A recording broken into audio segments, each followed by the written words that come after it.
Okay, hi, it's me. You guys know every now and then I like to read stories that have to do with people writing from the Neckbeard experience firsthand. Not just like myself, someone who knew a bunch of neckbeards, but someone who actually kind of experienced that whole lifestyle firsthand, which I guess also applies to me when I was much younger too, but this is a more thing. You get where I'm going with this. This is a story that's like that. This is called I Used to Be a Bit of a Neckbeard. I really like these experiences because I like getting into the whole mind of the neckbeard thing. But let's just read this and then I'll go on my own rambling nonsense afterwards.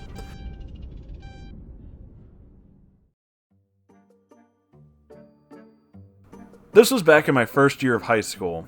While I wasn't the kind who would harass others and other stories, I did have some common traits that most neckbeards have.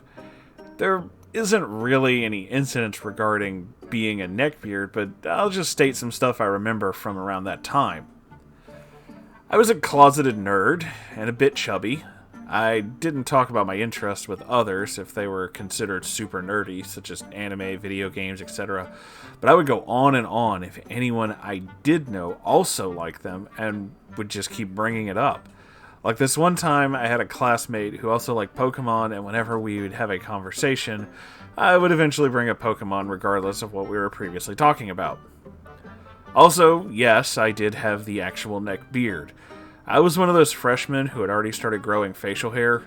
Funny enough, some upperclassmen I knew were a little jealous because they couldn't grow any, and I thought it made me look cool even though I didn't really know how to take care of it or groom it properly. As I mentioned earlier, I moved to a new city and practically knew no one, so during lunch I would try to see if I could find a friend group. I eventually found these group of guys who I would describe as dude bro kind of guys.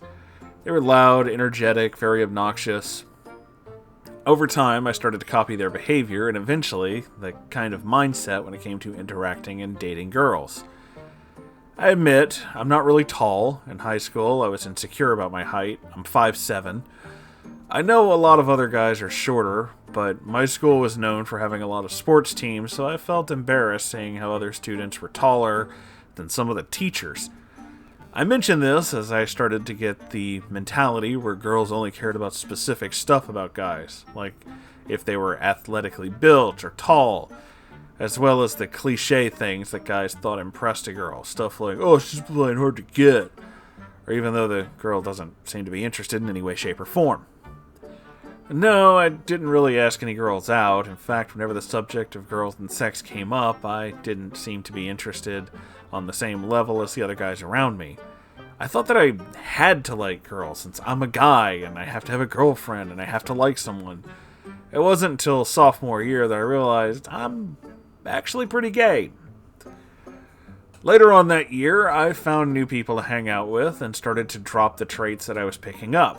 I didn't like the guys, and I'd come to a realization that the way I was acting, it really wasn't me. It didn't feel right. I know I only had the basic traits of a neckbeard, so this story might not really count, but I kind of wanted to share. I thought back on this, and I wondered how I would have been if I just kept hanging around those people. And before you ask, no, I didn't have the fedora. I did try a beanie hipster look, but I couldn't pull it off.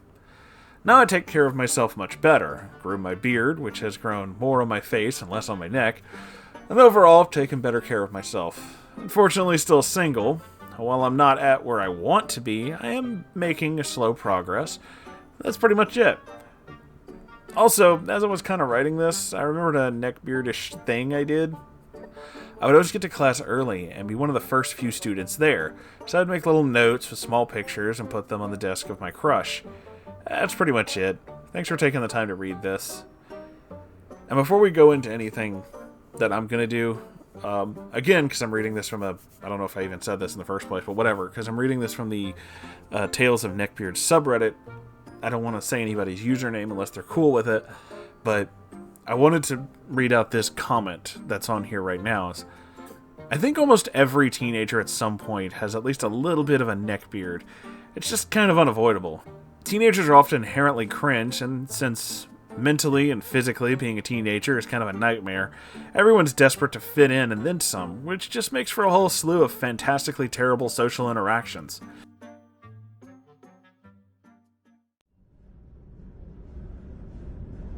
that is shockingly accurate.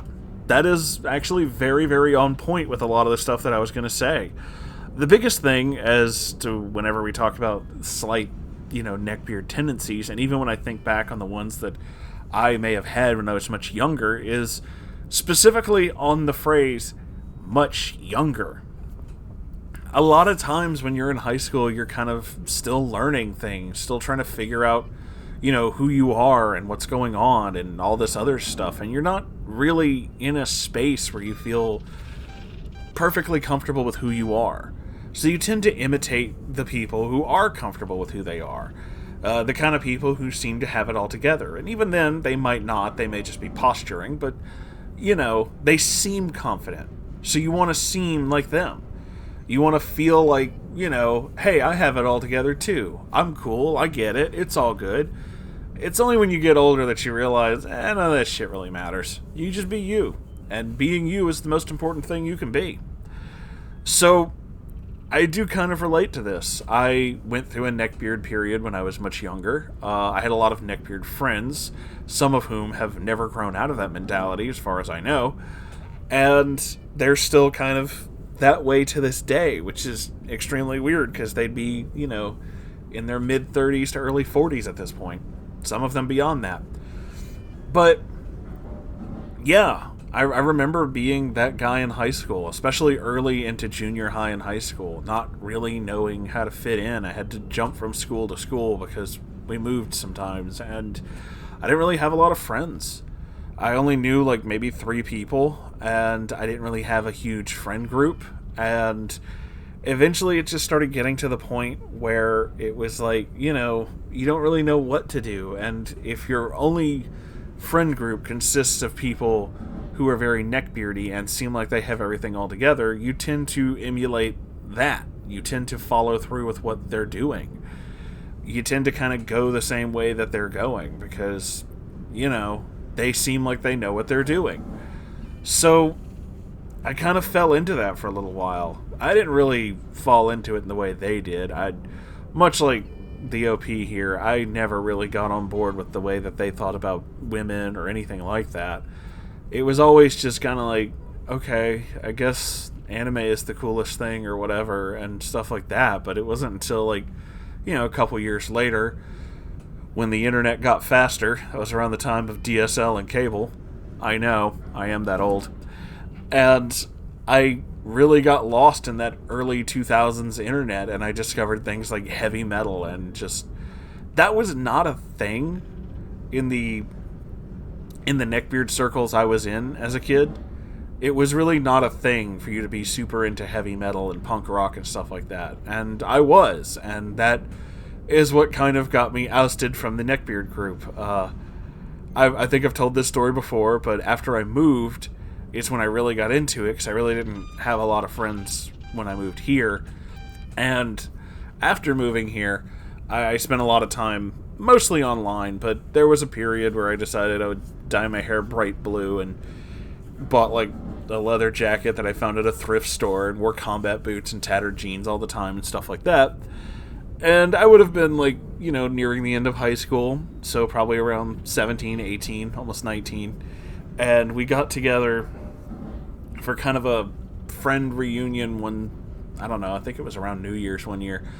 And that was around the time of the fedora craze, when the neckbeards were super into fedoras and long coats. I guess they still kind of do that, but this was the time, you know what I'm saying?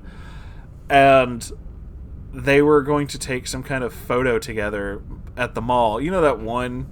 I've used it in a couple of stories where it's a bunch of guys at a mall with their fedoras all milady, and it's all of them together. It was like that. Apparently it was a thing where everybody wanted to have a photo of just being classy gentlemen, and I was the one who ruined the photo because there were 4 or 5 guys wearing button-up shirts and fedoras in the mall, and meanwhile there's Moonhorse with neon blue hair wearing wearing a tattered leather jacket and a t-shirt that just says "fuck off" and Sharpie on the front.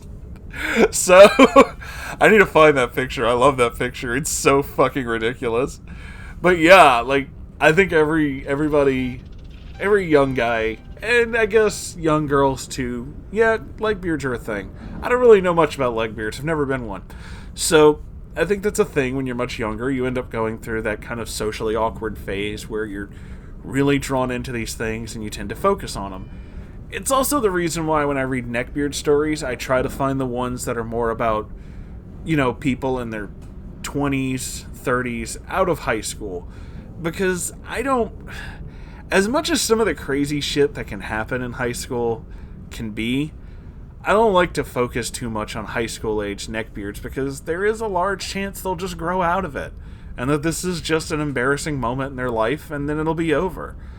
I like to focus on the ones that actually have made this their life's work, the kind of major impact that's like a whole thing. And yeah, that's kind of my whole thing, I guess. I don't know where I was going with that, but there it is. So, I'm glad that this person decided to share their story. And I like these kind of, looking inward kind of thing, reflecting on the past. Because, look, the one rule that I absolutely know for certain is if anybody ever tells you that, they've always had it together, they've always been the kind of person who's just like, it's cool every day of my life all the time, that person is a fucking liar. There's absolutely no way. Nobody is cool all the time. That's impossible. You have to have done something weird at least at one point in your life, and it just didn't work out. We all do it. It's absolutely normal. It's totally fine. I mean, yeah, it's cool. So, it's okay to be weird, and it's okay to share those stories if you really want to. And if you would like to, you can share them to my subreddit. Haha! See, that's a smooth transition. It's really not. I know. But you can at r/Moonhorse Stories. I check it every day, so I will see it. And if you'd like to keep the lights on in this place so I can keep doing whatever the hell it is I do, you can do that by going to my merch store. I sell everything from t-shirts to bags and hoodies and then some. I even sell masks now, too. That's real. I don't know why all of a sudden that's a thing, but it is, and I totally capitalized on that. So, yeah. Seriously, they're pretty fucking great. You should check them out. Anyway, I love you all. I'll see you in the next video. Make sure you like, comment, subscribe. I always forget to do that. I'm not very good at this. I don't know if you can tell. But I'll see you in the next video. Goodbye, everybody.